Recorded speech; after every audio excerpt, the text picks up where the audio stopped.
Hello everyone, I am Seishi Morikawa. I was born in Hiroshima, Japan in 1954.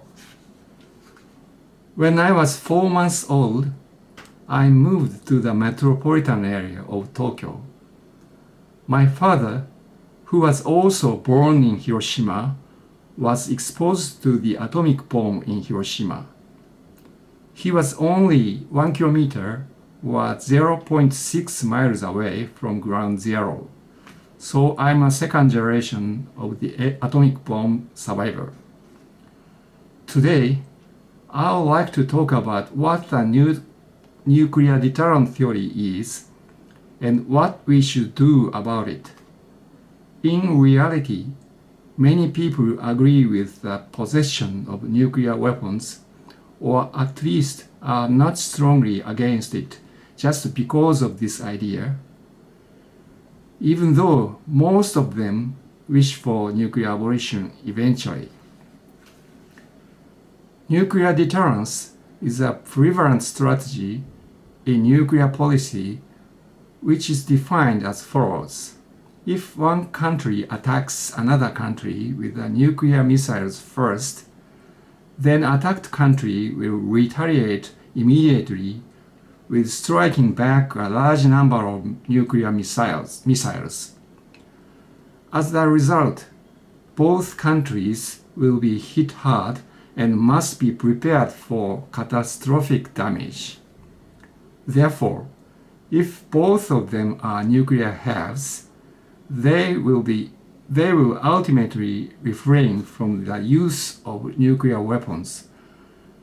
Prevention of nuclear attacks on the Allies and third countries is referred to as the expansion of deterrence, or being under the nuclear umbrella. Now, please let me point out the issues and contradictions of the nuclear deterrent theory. First, retaliation is considered to be quite difficult for once a country is attacked, because it will cause tremendous damage and fall into chaos, especially in case of the attack on the capital. The destruction would cause the dysfunction of the given state. Second, retaliation attacks will bring about considerable damages and impact even on neighboring countries of the targeted nation, including radiation damage. Consequently, there may be a risk of great confusion and retaliatory measures by these non-targeted but affected nations against the above-mentioned countries, which conducts the first retaliation. Third, for the reason second, the following idea is not realistic.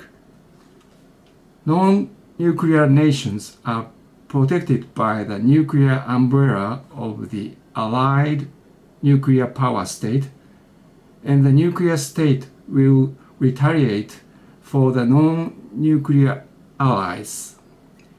Such retaliations should definitely increase the risk of further retaliation to the nuclear states themselves. It's a serious downside for nuclear powers. Fourth, in the first place, the conception of the nuclear deterrent theory is not to defend against attacks from other countries, but to assume the mutual damage of the retaliation when they both are attacked. Thus, the theory cannot fundamentally deter a country from resorting to a nuclear attack in the original sense. Fifth, if nuclear armament deters a nuclear war, it should be ideal for all countries to be nuclear armed. But if this is actually realized, the tensions among the international community and conflicts among nations would rise.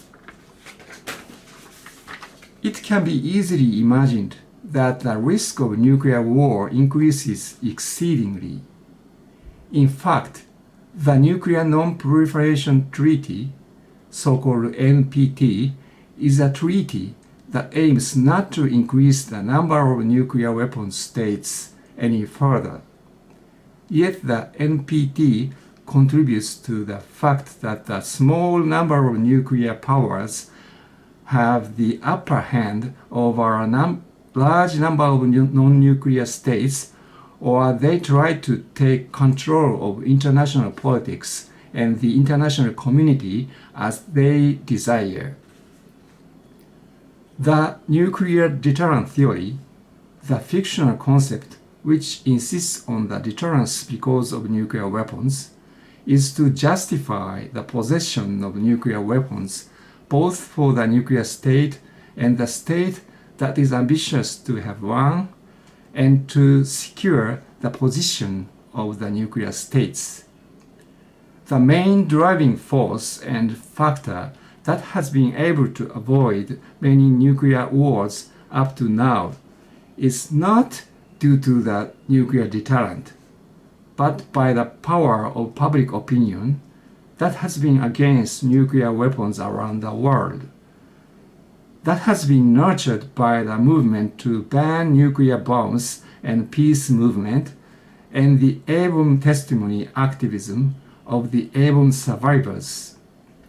Sixth, the Trump administration is aiming to introduce the ultra-small nuclear weapons into submarine-launched ballistic missile as a response to non-nuclear attacks with these.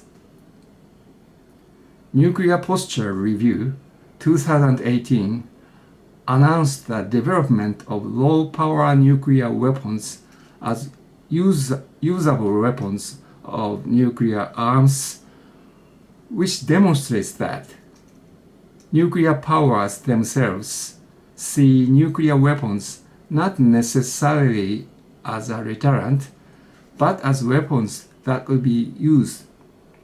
Seventh, it is an indispensable consequence for a nuclear nation to expose its own subject country, its own subject, and the environment to the risk of nuclear materials.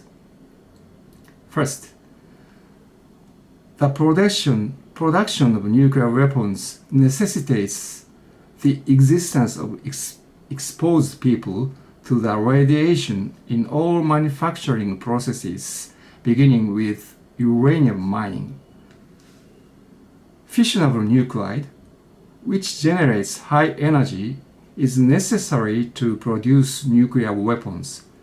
The uranium is, in its natural state, constituted of 99.2745% of uranium-238, 0.72% of uranium-235, and 0.0055% of uranium-234, among which uranium-235 alone is utilizable for nuclear fission. When the uranium-235 undergoes nuclear fission and generates thermal energy in a reactor, it emits neutron. Then the uranium-238 absorbs this neutron, plutonium-239, the fissile nuclide is generated. The plutonium-239 is used as a raw material for nuclear weapons. To produce nuclear weaponry, thus a reprocessing plant must extract this plutonium-239 from the spent nuclear fuel. The nuclear power, such as the United States, has nuclear facilities and is carrying out such work. But the international pledge disallows Japan to have surplus plutonium so as not to produce nuclear weapons. Japan made such an international commitment to International Atomic Energy Agency. Even though Japan made such an agreement, Japan has an ability to produce its nuclear weapons without so much difficulty, as it has been operating nuclear reactors at nuclear power plants and some other facilities, such as the fast reactor. However, on the other hand, the planned practical application of fast breeder reactors already ended in failure, and reprocessing technology has operative problems. Nevertheless, many of Japan's successive prime ministers and dignitaries have indicated the potential nuclear armament capabilities of Japan, and they have been regarding it as a kind of deterrence. Furthermore, they have declared that nuclear armament would be within the scope of self-defense and constitutional, despite Article 9 of the Japanese Constitution. In all processes of the production of nuclear weapons, which begin with the mining of natural uranium or the operation of nuclear power plants closely related to the nuclear armament, the worker's exposure to radiation is unavoidable in addition to serious damages caused by accidents. Second, workers are exposed at the Hanford site, the nuclear facility in the United States, when a tunnel collapses, which induces the risk of radioactive material leaks, resulting in the environmental pollution in the rivers, and the accident at Fukushima Daiichi nuclear power plant of Tokyo Electric Power Company in Japan. These are merely a few examples. Third, high-level waste and transuranic waste generated during the production of nuclear weapons, nuclear power plant operation, and reuse of spent nuclear fuel will take tens of thousands to million years for its radionuclide to decay to a harmless level for humanity. Although the planning and construction of geological disposal facilities for final disposal is under consideration, it is a matter of the long-term span. Therefore, unforeseen elements such as the national security, maintenance of the facilities, transmission of the necessary information, and the influence of natural disasters problematize the effectiveness, uncertain, and many countries, including Japan, are faced with difficulties. Fourth, nuclear weapons that were stored or deployed but become obsolete need to be dismantled, but in this case also, the same problems as aforementioned first and second will arise.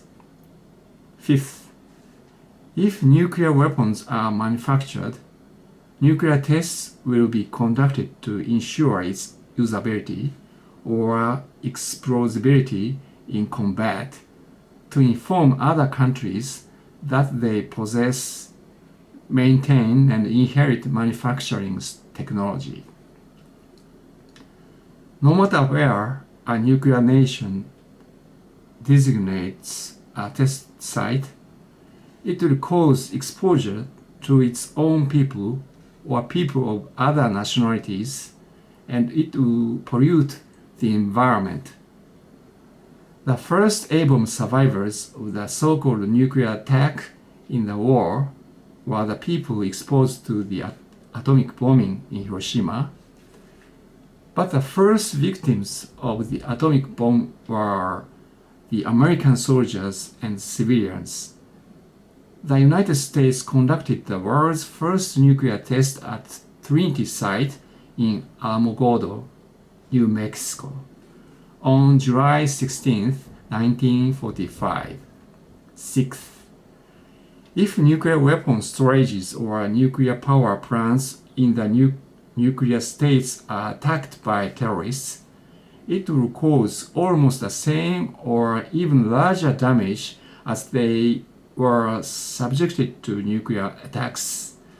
As is evident from the Fukushima nuclear accidents, even non-nuclear weapon states will be faced with such a risk because of the promotion of nuclear power stations or related facilities in that sense. In the first place, in terrorism or for terrorists, the very concept of deterrence does not weigh as much, and it can be said that the possession of nuclear weapons and the propagation of nuclear power plants are increasing the risk by creating more targets for nuclear attacks by terrorists. As mentioned above, nuclear weapons bring exposure to their own peoples at first and to other peoples in the entire process of production, possession, and disintegration. And after holding them, even if they are not used in the actual war, they never deter from its use nor prevent the war. They only destroy humanity. Nuclear power plants are the same too. Nuclear abolition is an urgent issue for the survival of human race. The first step we must take toward this goal is the ratification and enforcement of the Treaty on the Prohibition of Nuclear Weapons adopted in the United Nations in 2017. As of May 19, 2020, 37 countries have ratified it. However, for the treaty to come into effect, at least 50 countries must ratify it. As a second-generation bomb victim and a global citizen, I ardently hope that many countries, including Japan and the United States, neither of which participated in the treaty negotiations, will ratify the treaty immediately, putting the nuclear weapons ban treaty into effect and paving the way for nuclear abolition. Now, I would like you to read the appeal of the Hibakusha of International Signature Campaign in support of the appeal of the Hibakusha. The atomic bomb survivors of Hiroshima and Nagasaki for the elimination of nuclear weapons on the internet. And if you agree, I hope you will sign it. Thank you for listening, and see you later.